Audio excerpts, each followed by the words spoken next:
병원 차가운 형광등 불빛 아래에서 저는 죽은 며느리의 손을 잡고 있습니다. 이미 차갑게 식어버린 그 손을요. 도대체 어쩌다가 제가 이렇게 된 걸까요? 이야기를 처음부터 시작해 볼게요. 구독과 좋아요 버튼 미리 눌러주시면 정말 감사하겠습니다. 여러분의 작은 관심이 저 같은 할머니들에게 큰 힘이 된답니다. 며느리의 다른 손에는 작은 케이크 상자가 들려 있었고 그 위에는 어머니 항상 건강하세요. 오래오래 제 곁에 있어 주세요 라는 글씨가 희미하게 보였습니다. 정말이지 오늘 아침까지만 해도 이런 일이 벌어질 줄은 꿈에도 몰랐습니다. 아침 7시 그날도 여느 날과 다를 바 없었습니다. 주방에서 도마 소리가 들렸어요. 똑똑. 규칙적이고 경쾌한 소리였죠. 며느리 민지가 아침 식사를 준비하는 소리였습니다. 8년째 변함없는 아침 풍경이었어요. 저는 침대에서 일어나 거실로 나왔습니다. 식탁에는 벌써 김이 모락모락 나는 된장찌개와 갓 지은 밥, 정갈하게 담긴 반찬들이 놓여 있었어요. 며느리는 앞치마를 두른 채 프라이팬에 계란을 부치고 있었습니다. 어머니 주무셨어요? 오늘은 계란 반숙으로 해드릴게요. 어머니 건강에 좋다고 TV에서 봤거든요. 며느리가 돌아보며 환하게 웃었어요. 언제나처럼 밝은 미소였습니다. 하지만 지금 생각해보면 그 미소 뒤에 어떤 외로움이 숨어 있었는지 저는 전혀 몰랐었죠. 그래, 고맙구나. 짧게 대답하고 식탁에 앉았습니다. 며느리는 제 앞에 공기밥을 놓고 국을 떠서 건네주었어요. 익숙한 손길이었고 저는 그게 당연한 줄만 알았습니다. 어머니, 김치 더 드실래요? 아니, 됐어. 이 정도면 충분해. 밥을 먹는 동안 며느리는 계속 주방을 오가며 설거지를 하고 행주로 싱크대를 닦았어요. 정말 손이 빠른 아이였죠. 어디 하나 흠잡을 데 없이 깔끔하게 집안일을 해냈습니다. 친구들한테 자랑할 때마다 다들 부러워했어요. 정숙이, 너는 복 받았어. 그런 며느리 어디서 구하냐? 그런데 이상하게도 며느리가 너무 완벽해서 오히려 불편할 때가 있었습니다. 마치 제가 뭔가를 계속 빚지고 있는 것 같은 기분이랄까요? 밥을 다 먹고 나니 며느리가 과일 접시를 들고 왔어요. 사과를 예쁘게 깎아서 토끼 모양으로 만들어 놓은 것이었습니다. 손녀 서연이가 좋아하는 모양이었죠. 어머니, 오늘. 며느리가 무슨 말을 꺼내려다가 잠시 망설였어요. 저는 과일을 먹으며 대수롭지 않게 물었습니다. 왜? 무슨 일 있어? 아니에요. 그냥 오늘 날씨가 좋네요. 며느리가 씁쓸하게 웃으며 주방으로 돌아갔어요. 뭔가 더 하고 싶은 말이 있는 것 같았지만 저는 그냥 넘어갔습니다. 지금 생각해보면 그때 제대로 물어봤어야 했는데요. 오전 10시쯤이었을 거예요. 저는 거실에서 TV를 보고 있었고 며느리는 베란다에서 빨래를 널고 있었습니다. 햇살이 따사롭게 쏟아지는 봄날이었어요. 며느리가 빨래를 널다 말고 제게로 다가왔어요. 손에 물기를 닦으며 조심스럽게 앞에 섰습니다. 뭔가 할 말이 있다는 표정이었죠. 어머니, 응? 오늘이 제 생일이거든요. 아, 그렇구나. 생일이었어요. 순간 깜빡했다는 생각이 들었지만 표정엔 내색하지 않았습니다. 그래, 벌써 생일이야? 네. 그래서 혹시 저녁에 다 같이 케이크라도 드실까요? 간단하게요. 며느리의 목소리가 조심스러웠어요. 마치 무슨 큰 부탁을 하는 것처럼 말이에요. 하지만 저는 그날 저녁에 친구들과 약속이 있었습니다. 오늘? 아, 미안한데 오늘 친구들하고 저녁 먹기로 해서 안 되겠다. 며느리의 얼굴이 순간 굳는 게 보였어요. 하지만 금방 다시 밝게 웃었습니다. 아, 괜찮아요, 어머니. 친구분들이랑 편하게 다녀오세요. 저는 괜찮아요. 어머니도 꼭 같이 보냈으면 해서. 그래, 미안하다. 내일 저녁에는 같이 먹자. 네, 괜찮아요. 정말이에요. 며느리가 다시 베란다로 돌아가 빨래를 널기 시작했어요. 뒷모습이 조금 쓸쓸해 보였지만 저는 곧 TV 화면에 시선을 돌렸습니다. 정말이지, 그때 제가 조금만 더 신경을 썼더라면, 조금만 더 며느리의 표정을 자세히 봤더라면, 그렇게 뒷모습을 보내지 않았을 텐데요. 오후 1시쯤이었습니다. 며느리가 외출 준비를 하고 있었어요. 깔끔한 원피스를 입고 가방을 챙기는 모습이 보였습니다. 어머니, 저 잠깐 나갔다 올게요. 저녁 장 좀 보고 올게요. 그래, 조심해서 다녀와. 네. 저녁 식사는 준비해뒀으니까 데우시면 돼요. 서연이 유치원 하원 시간까지는 돌아올게요. 며느리가 현관문을 나서다 말고 잠시 멈춰 섰어요. 뭔가 하고 싶은 말이 있는 것 같았지만 결국 아무 말도 하지 않고 나갔습니다. 저는 그게 며느리를 보는 마지막이 될 줄은 꿈에도 몰랐어요. 오후 3시 전화벨이 울렸습니다. 모르는 번호였어요. 받지 않으려다가 혹시 몰라서 받았죠. 여보세요? 박정숙 씨 맞으십니까? 여기는 병원 응급실입니다. 그 순간 심장이 멈추는 것 같았어요. 무슨 일이세요? 대개 며느리분이신 김민지 씨께서 교통사고를 당하셨습니다. 지금 바로 병원으로 오시겠습니까? 손에서 전화기가 떨어질 뻔했어요. 머릿속이 하얘지면서 아무 생각도 나지 않았습니다. 지금 갑니다. 서둘러 옷을 주워 입고 집을 뛰쳐나갔어요. 택시를 잡아타고 병원으로 달려갔죠. 가슴이 쿵쾅거리고 손이 덜덜 떨렸습니다. 제발 무사하길. 그런 생각만 머릿속을 가득 채웠어요. 병원 응급실 앞에 도착했을 때 의사 선생님이 저를 보더니 조심스럽게 입을 열었습니다. 보호자분이십니까? 네. 우리 며느리가 어떻게 됐어요? 의사의 표정이 어두웠어요. 그 표정만 봐도 알 수 있었습니다. 뭔가 끔찍한 일이 벌어졌다는 걸요. 죄송합니다. 저희가 최선을 다했지만 환자분께서 이미 현장에서 심정지 상태였고 병원 도착 시에는 나머지 말은 들리지 않았어요. 귀가 멍멍하고 다리에 힘이 풀렸습니다. 안 돼요. 안 돼. 유족분께 고인의 유품을 전달해 드리겠습니다. 간호사가 비닐봉투를 건네줬어요. 그 안에는 며느리의 핸드백과 함께 작은 케이크 상자가 들어 있었습니다. 떨리는 손으로 케이크 상자를 꺼냈어요. 상자는 찌그러져 있었지만 겉에 쓰인 글씨는 선명했습니다. 어머니 항상 감사합니다. 딸 같은 며느리가. 항상 감사합니다. 딸 같은 며느리가. 순간 모든 것이 무너져 내렸어요. 며느리는 자기 생일인데 내 케이크를 사러 간 거였어요. 제가 저녁 식사 함께 하지 못할 것 같다고 했는데 민지야. 영안실로 들어가니 며느리가 하얀 천으로 덮여 누워 있었어요. 천을 걷어내니 며느리의 평온한 얼굴이 보였습니다. 마치 잠든 것처럼 고요한 얼굴이었죠.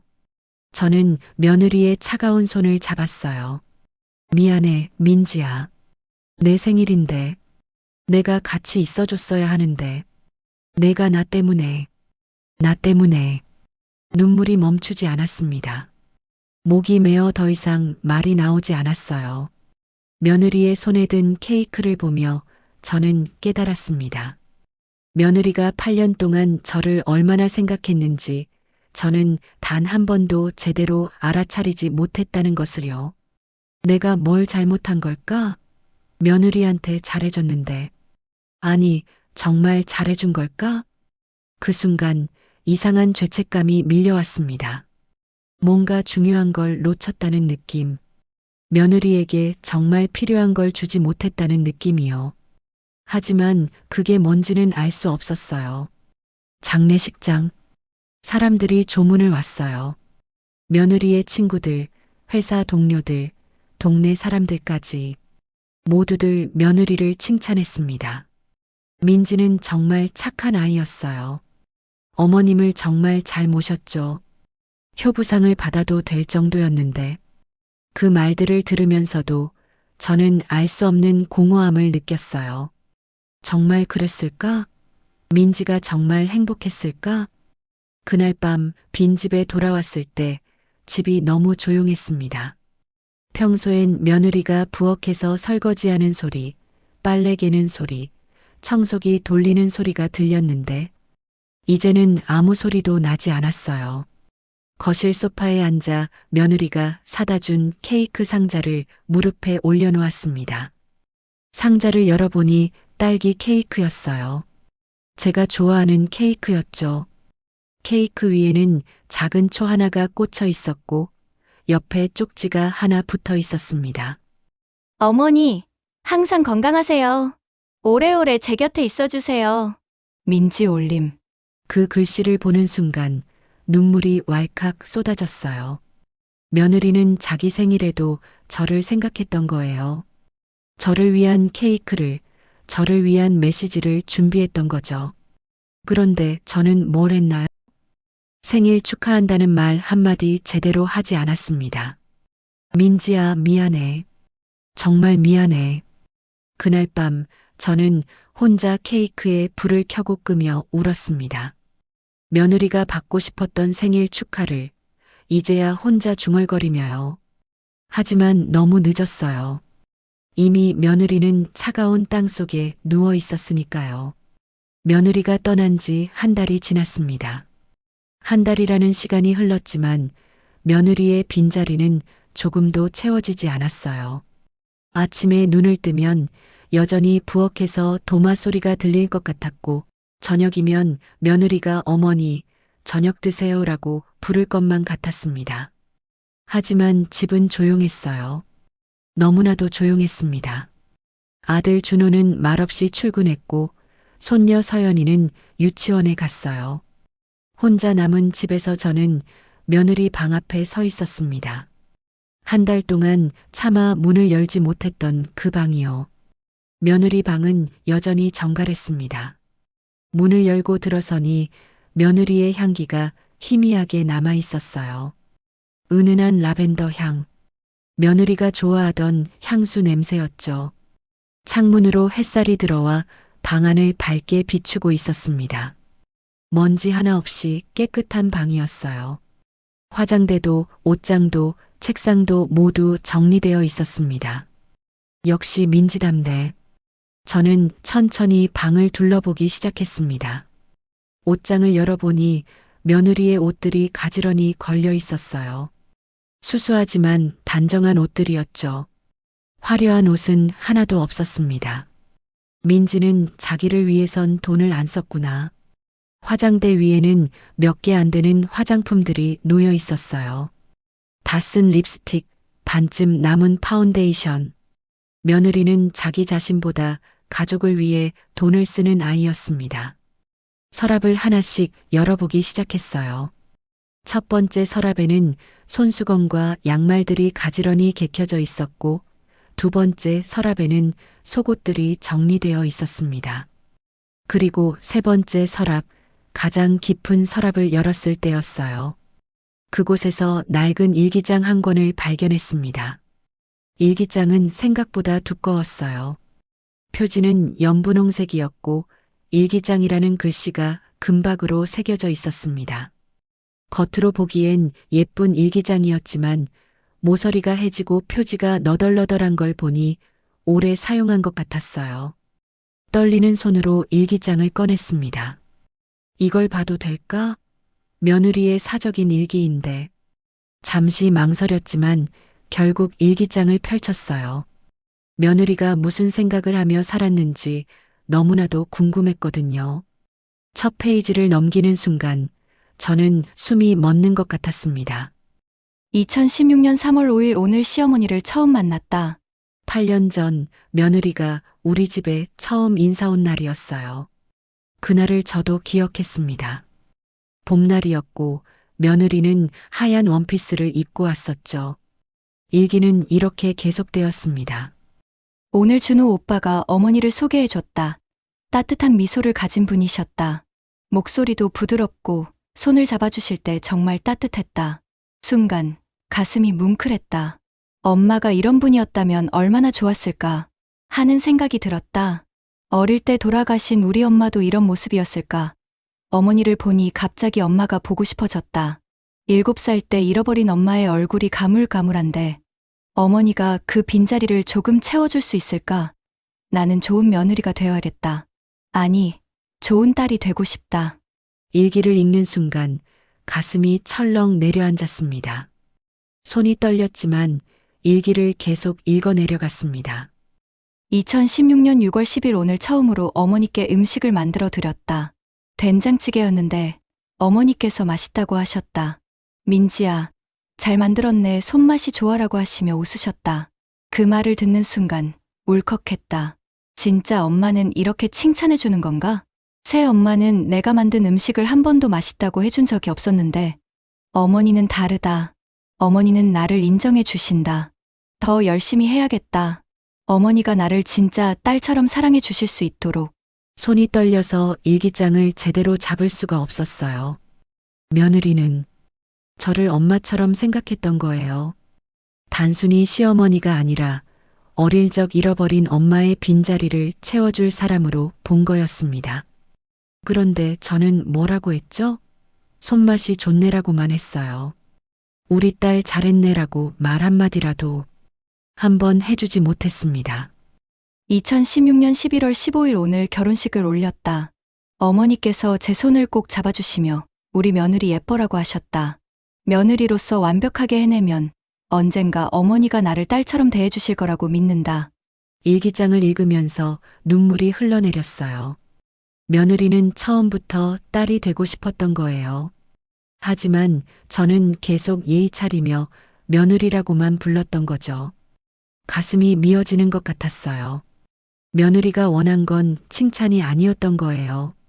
따뜻한 포옹, 딸에게 주는 그런 어미의 사랑이었던 거죠. 그런데 저는 한 번도 며느리를 안아준 적이 없었어요. 왜냐하면 며느리는 며느리니까. 며느리와는 적당한 거리를 유지해야 한다고 생각했거든요. 일기장 곳곳에 눈물 자국이 묻어 있었어요. 며느리가 이 일기를 쓰면서 얼마나 많이 울었을지 이제야 알 것 같았습니다. 2019년 5월 3일 오늘 어머니께서 민지야, 너는 우리 친딸 같아라고 하셨다. 친딸 같다고? 그럼 진짜 딸처럼 안아주시면 안 될까? 머리를 쓰다듬어 주시면 안 될까? 우리 딸이라고 불러주시면 안 될까? 단 한 번이라도, 단 한 번이라도.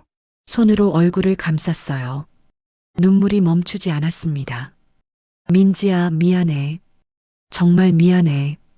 저는 며느리를 친딸 같다고 말하면서도 정작 친딸처럼 대하지는 않았던 거예요. 그저 말뿐이었던 거죠.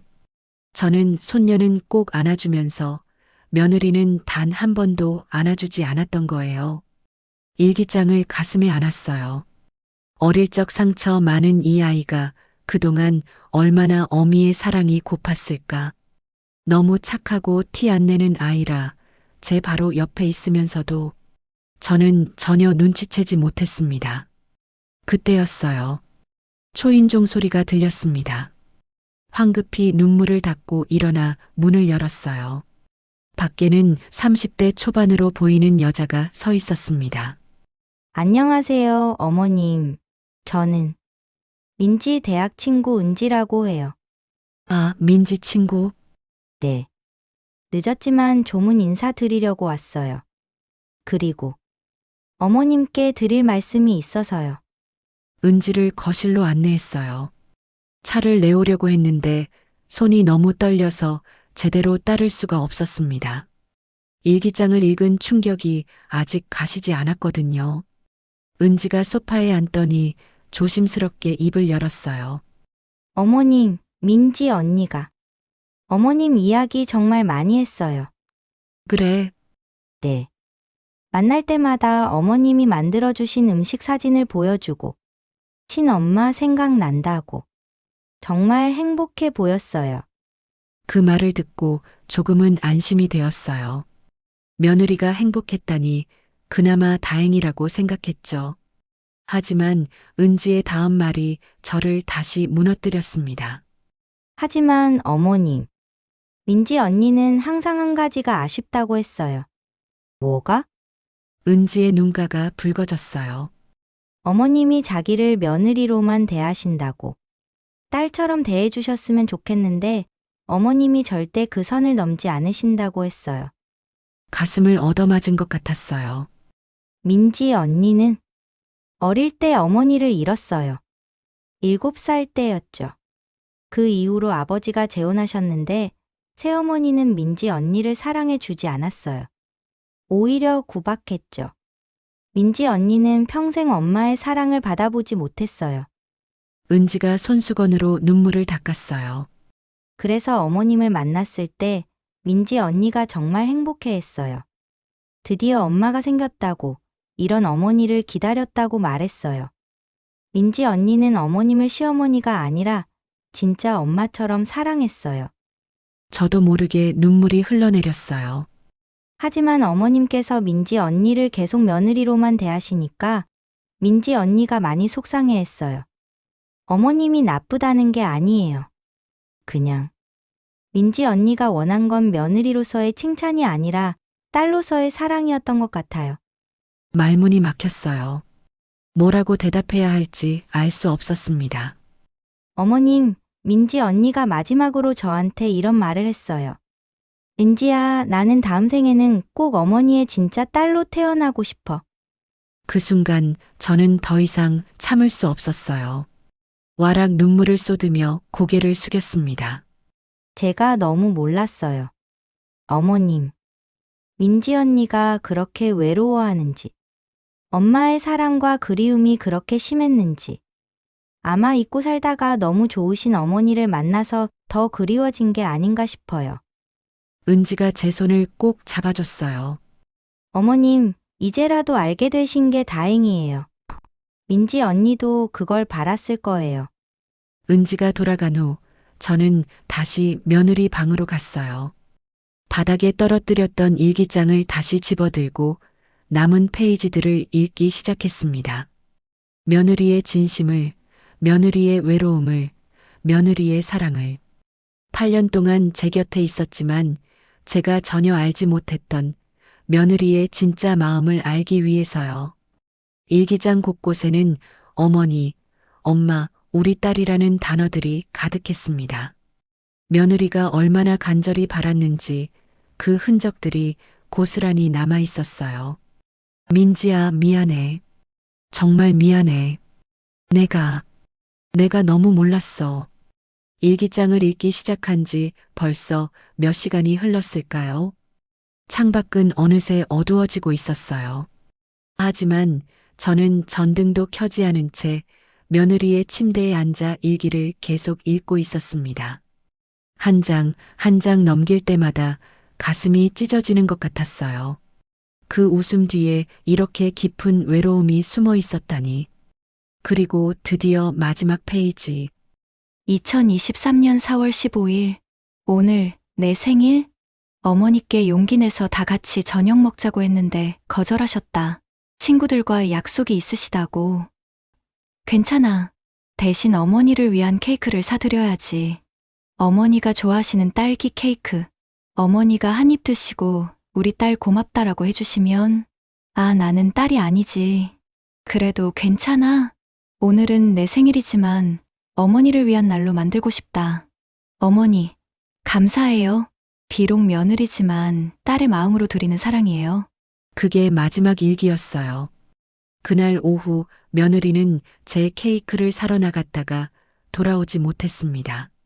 저는 일기장을 무릎에 올려놓고 한참을 울었어요. 목이 메어서 소리도 제대로 나오지 않았습니다. 민지야, 미안해. 정말 미안해. 내가 너무 몰랐어. 그때였어요. 일기장 마지막 페이지 뒤에 뭔가 끼워져 있는 게 느껴졌습니다. 손을 넣어보니 봉투 하나가 나왔어요. 흰색 봉투였는데 겉면에 이렇게 쓰여 있었습니다. 혹시 제가 먼저 떠나게 되면 어머니께 손이 덜덜 떨렸어요. 며느리가 자기가 먼저 떠날 거라는 걸 예상했던 걸까요? 아니면 그냥 만약을 대비해서 쓴 걸까요? 떨리는 손으로 봉투를 열었습니다. 안에는 편지지 2장이 들어 있었어요. 며느리의 단정한 글씨로 빼곡하게 쓰여 있었습니다. 첫 줄을 읽는 순간 눈물이 왈칵 쏟아졌어요. 어머니께 이 편지를 어머니가 읽으신다면 저는 이미 곁에 없겠죠. 어머니, 8년 동안 감사했어요. 제게 엄마 같은 존재가 되어 주셔서요. 사실 저는 어릴 때 엄마를 잃었어요. 편견 어린 시선으로 보실까봐 새엄마와 함께하는 상견례 때 말씀을 못 드렸어요. 7살 때였죠. 엄마는 암으로 세상을 떠나셨어요. 새엄마는 저를 사랑해주지 않았어요. 아빠는 새엄마 편만 들었고요. 저는 혼자였어요. 누구도 저를 딸이라고 부르며 안아주지 않았어요. 그래서 어머니를 처음 만났을 때 이런 엄마가 있었다면 얼마나 좋았을까 생각했어요. 어머니의 따뜻한 미소, 부드러운 목소리, 다정한 손길, 모든 게 제가 기억하는 엄마와 닮아 있었어요. 어머니께 잘해드리고 싶었어요. 며느리로서가 아니라 딸로서요. 매일 아침 어머니께 식사를 준비하면서 엄마한테 이렇게 해드리는 거야 라고 생각했어요. 어머니 방을 청소하면서 우리 엄마 방도 이렇게 깨끗하게 해드렸을 텐데 라고 상상했어요. 어머니와 함께 TV를 보면서 엄마랑 이렇게 시간을 보내고 싶었는데 라고 그리워했어요. 어머니 품에 안겨서 엄마라고 한 번만 불러보고 싶었어요. 하지만 며느리인 제가 그럴 수 없다는 걸 알았어요. 어머니께서 저를 며느리로 대하시는 건 당연한 거니까요. 저는 어머니의 친딸이 아니니까요. 그래서 더 완벽한 며느리가 되려고 했어요. 더 열심히 집안일을 하고, 더 정성스럽게 음식을 만들고, 더 꼼꼼하게 어머니를 챙겼어요. 그러면 언젠가 어머니가 저를 딸처럼 사랑해 주실 거라고 믿었어요. 어머니, 다음 생에는 꼭 어머니의 진짜 딸로 태어나고 싶어요. 그때는 매일 안아주세요. 제가 엄마라고 부르면 그래, 우리 딸이라고 대답해 주세요. 그것만이 제 소원이에요. 제가 며느리가 아니라 딸로서 드리는 마음이에요. 어머니를 만나서 행복했어요. 비록 어머니의 딸은 되지 못했지만 어머니 곁에 있을 수 있어서 감사했어요. 다음 생에 꼭 다시 만나요. 그때는 진짜 엄마와 딸로요. 어머니, 건강하세요. 오래오래 행복하세요. 어머니를 사랑했던 며느리, 아니 딸이 되고 싶었던 민지 올림. 편지를 다 읽고 나니 손에서 힘이 쭉 빠졌어요. 편지지가 바닥에 떨어졌고 저는 그대로 며느리의 침대에 쓰러졌습니다. 민지야, 민지야. 며느리의 이름을 부르며 울었어요. 목이 쉬도록 눈물이 마를 때까지 울었습니다. 우리 딸이라고 단 한 번도 불러주지 않았습니다. 며느리의 베개에 얼굴을 묻었어요. 미안해, 민지야. 정말 미안해. 내가 너무 몰랐어. 너를 안아줄걸. 우리 딸이라고 불러줄걸. 그날 밤 저는 며느리 방에서 아침까지 울었어요. 며느리의 일기장과 편지를 꼭 안고 며느리가 그렇게 원했던 포옹을 이제야 해주면서요. 하지만 너무 늦었어요.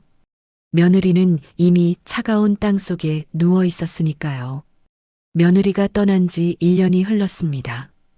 부엌은 조용했고 아침은 제가 직접 차려야 했습니다. 며느리가 차려주던 밥상이 얼마나 따뜻했는지 이제야 알았어요. 매일 아침 며느리의 사진 앞에서 이야기를 합니다. 거실 벽에는 며느리의 사진이 걸려 있어요. 환하게 웃고 있는 며느리의 모습이에요.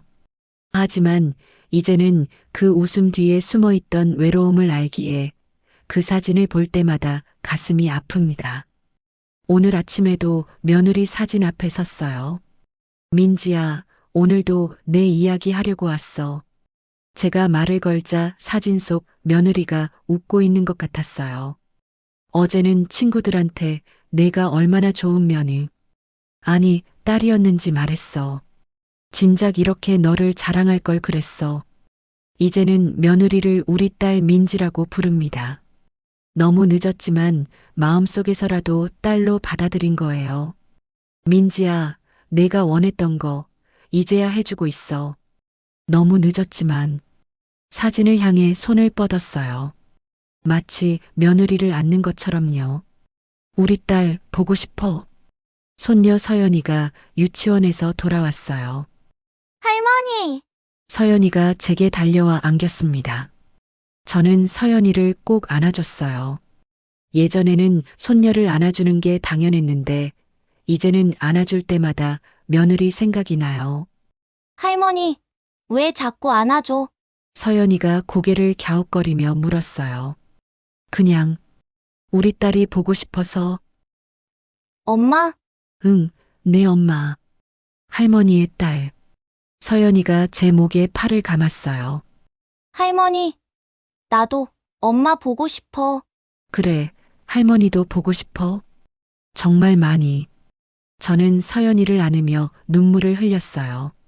민지에게 해주지 못한 포옹을 이제라도 서연이를 통해 실천하고 있습니다. 서연아, 할머니가 너한테 매일 말할게. 사랑한다고. 서연이가 고개를 끄덕였어요. 할머니, 나도 사랑해. 그 말을 듣는 순간 며느리의 목소리가 들리는 것 같았어요. 어머니, 저도 사랑해요. 며느리가 평생 하고 싶었던 말이었을 텐데요. 서연이가 제 손을 잡고 걸었어요. 할머니, 엄마는 지금 어디 있어? 하늘나라에 있어. 저기 구름 위에서 우리를 보고 있을 거야. 엄마가 우리 보고 웃고 있을까? 그럼 웃고 있을 거야. 할머니가 이제 엄마를 딸이라고 부르니까 엄마가 정말 좋아할 거야. 서연이가 하늘을 올려다봤어요. 엄마, 나 잘 지내고 있어. 할머니가 매일 안아줘. 그 말에 저도 하늘을 올려다봤습니다. 민지야, 너도 들었지? 서연이한테는 매일 안아주고 있어. 하늘에서 햇살이 쏟아져 내렸어요. 마치 며느리가 괜찮아요. 어머니라고 말하는 것 같았습니다. 집으로 돌아왔어요. 거실 벽에 걸린 며느리의 사진을 봤습니다. 이제는 그 사진 아래에 작은 글씨로 사랑하는 딸 민지라고 써놓았어요. 더 이상 며느리가 아닌 딸로서요. 며느리의 일기장은 제 침대 옆 서랍에 소중하게 보관하고 있어요. 그리고 다짐해요. 이제는 살아있는 사람들에게 사랑을 표현하겠다고. 서연이에게, 아들에게, 그리고 제 주변의 모든 사람들에게요. 후회는 항상 늦게 찾아온다는 걸 배웠으니까요. 여러분께 드리는 말씀. 지금 이 이야기를 듣고 계신 여러분께 말씀드리고 싶어요. 사랑하는 사람에게 오늘 당장 안아주세요. 사랑한다고 말해주세요. 고맙다고 전해주세요. 내일이면 늦을지도 모릅니다. 저처럼 며느리가 떠나고 나서야 깨닫지 마세요. 저처럼 일기장을 읽고 나서야 진심을 알지 마세요. 며느리에게, 시어머니에게, 남편에게, 아내에게, 부모님에게, 자식에게 오늘 당장 안아주고 사랑한다고 말하세요. 그들이 원하는 건 비싼 선물이나 화려한 칭찬이 아닐지도 몰라요. 그냥 따뜻한 포옹 한 번, 사랑한다는 말 한마디일지도 모릅니다. 저는 그걸 너무 늦게 알았어요. 며느리가 8년 동안 제 곁에 있었는데 단 한 번도 안아주지 않았어요. 이제는 안아주고 싶어도 안아줄 수 없어요. 며느리는 차가운 땅 속에 있으니까요. 여러분은 저처럼 후회하지 마세요. 살아있을 때 사랑하세요. 지금 당장, 오늘 이 순간에요. 며느리의 사진을 꼭 안았습니다. 민지야, 사랑해. 우리 딸. 다음 생에는 꼭 진짜 엄마와 딸로 만나자. 그때는 매일 안아줄게. 하늘에서 별이 반짝이고 있었어요. 마치 며느리가 웃으며 대답하는 것 같았습니다. 네. 어머니, 다음 생에 꼭 다시 만나요. 그때는 진짜 엄마와 딸로요. 창밖으로 첫눈이 내리기 시작했습니다. 하얗고 고운 눈이 조용히 내려왔어요.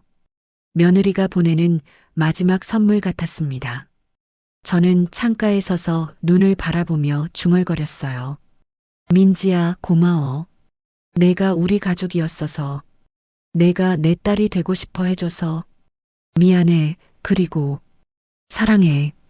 노을 할머니의 감동 가득 이야기. 즐거우셨나요? 좋아요와 구독 부탁드려요. 채널 운영에 큰 힘이 됩니다.